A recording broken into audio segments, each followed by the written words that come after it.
el día de hoy contamos con una invitada especial, la doctora María Teresa Álvarez Aliaga, docente de la materia de biotecnología y también investigadora en el Instituto de Investigaciones Fármaco-Bioquímicas. En esta ocasión ella nos hablará acerca del fenómeno de cambio en la resistencia antimicrobiana debido al uso de cloro. Doctora, bienvenida al programa. Muchas gracias. Y bueno, encantada de estar siempre con ustedes compartiendo los resultados de las investigaciones que llevamos a cabo en el instituto. Doctora, hace más o menos de un mes hubo en la población susceptibilidad debido a la presencia de exceso de cloro, ¿no?, dentro del agua. Bueno, prácticamente hay un fenómeno bastante interesante del cloro sobre los microorganismos que cambia totalmente su resistencia a los antibióticos. Normalmente nosotros sabemos que las bacterias, por ejemplo, son susceptibles a ciertos antibióticos y debido a la exposición a ciertos factores ambientales, estas bacterias pueden modificar, ¿no?, su expresión, su resistencia a los antibióticos.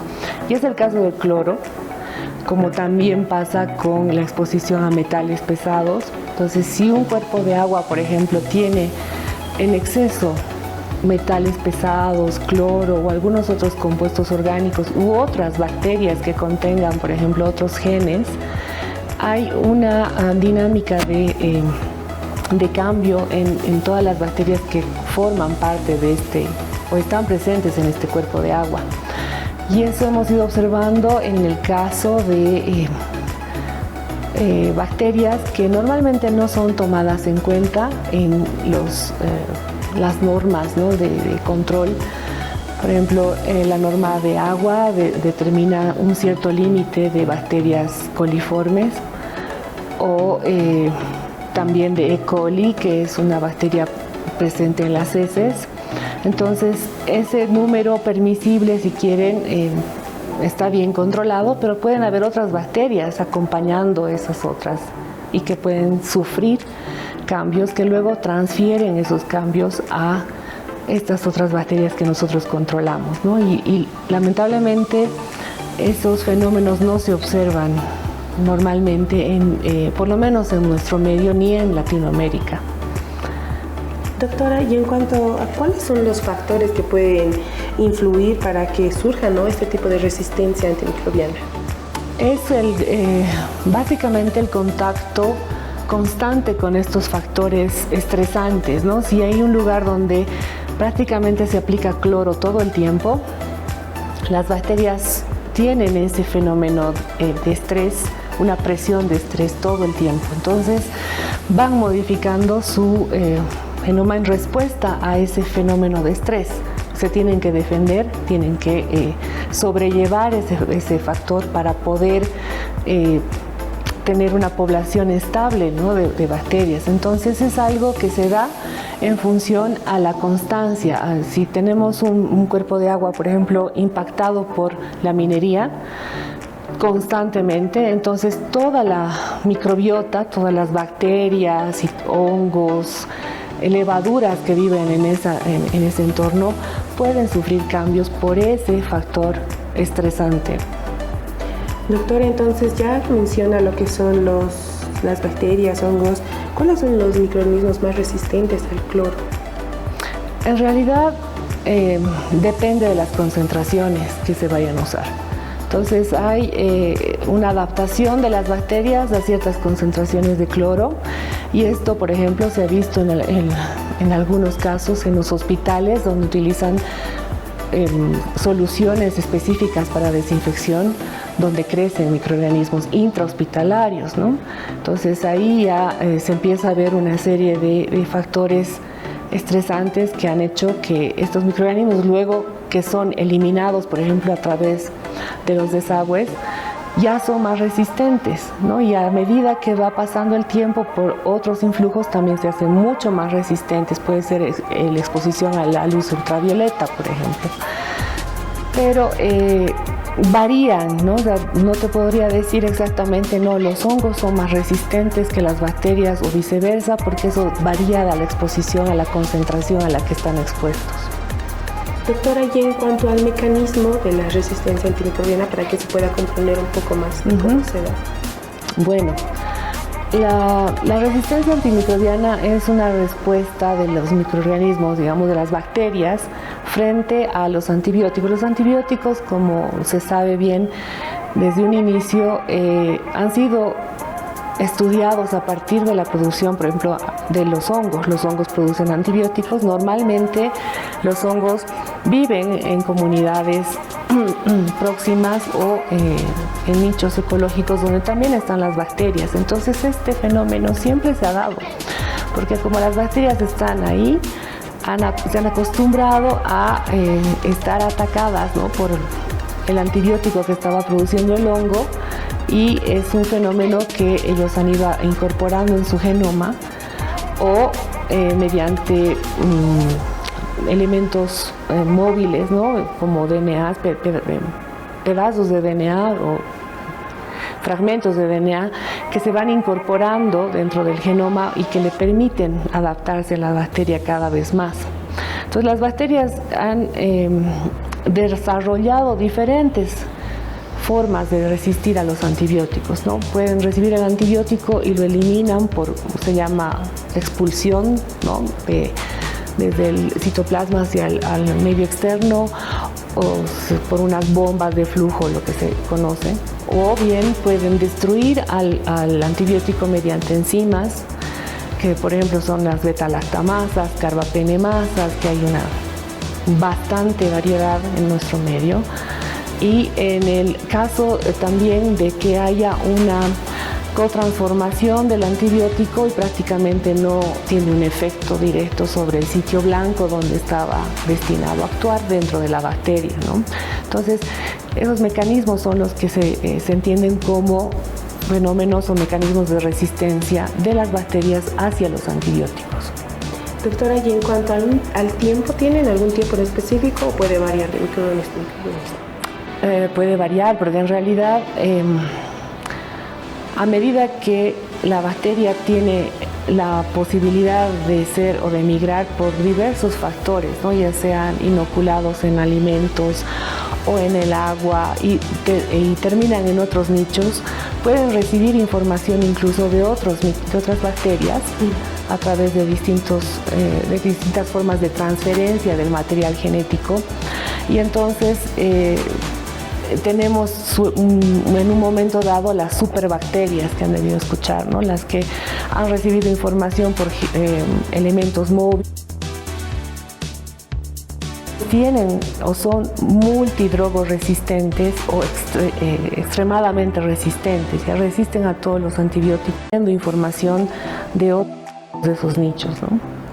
Doctora, entonces, este tipo de resistencias, a la larga, ¿qué consecuencias podría traer dentro de la salud de cada uno, ¿no? El problema está en que, por ejemplo, la OMS ha determinado que para el 2050 se estima que puede haber una pandemia debida a una superbacteria, ¿no?, de estas pan resistentes, a las cuales no le haga efecto absolutamente ningún antibiótico y que pueda ser el agente causal de una infección que pueda, obviamente, no tener. La facilidad, digamos, que se tiene con las infecciones bacterianas es que se puede restringir a un lugar y muy pocas veces son tan transmisibles como las infecciones virales. Pero aprendamos la lección que ha sucedido hace muchos siglos atrás, en los que, por ejemplo, ha barrido prácticamente la población de Europa, enfermedades bacterianas que podían fácilmente ser transmisibles por vectores, ¿no?, que eso no tomamos en cuenta. Entonces, los vectores, los animales, muchas veces pueden estar en contacto con nosotros y esos son los mecanismos de transmisión. Entonces hay que tener cuidado con ese aspecto y, más que todo, dejar de abusar de los antibióticos, principalmente.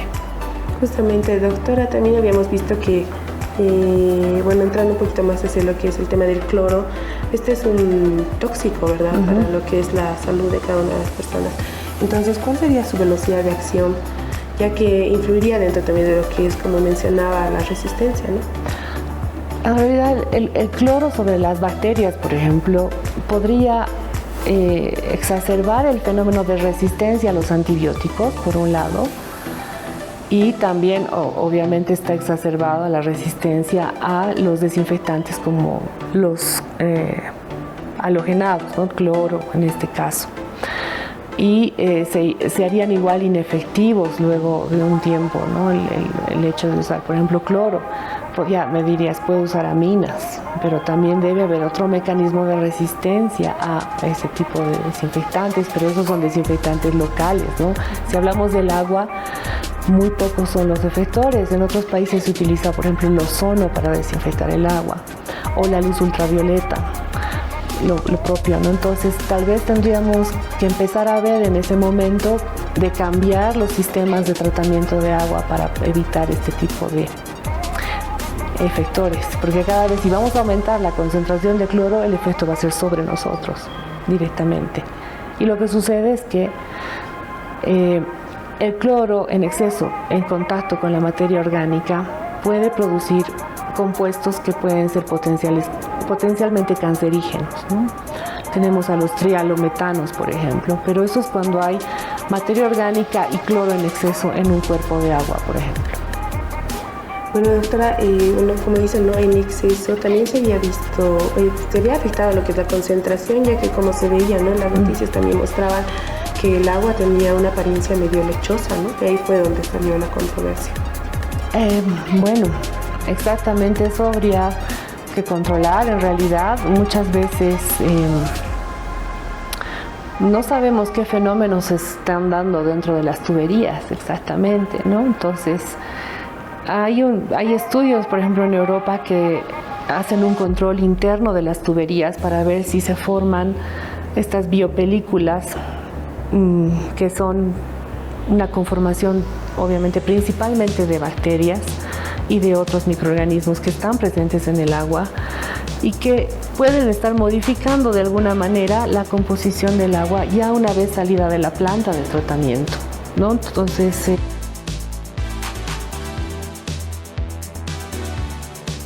en muchos casos puede quedar estancada por un tiempo y luego le dan posibilidad a los microorganismos de interactuar con el agua.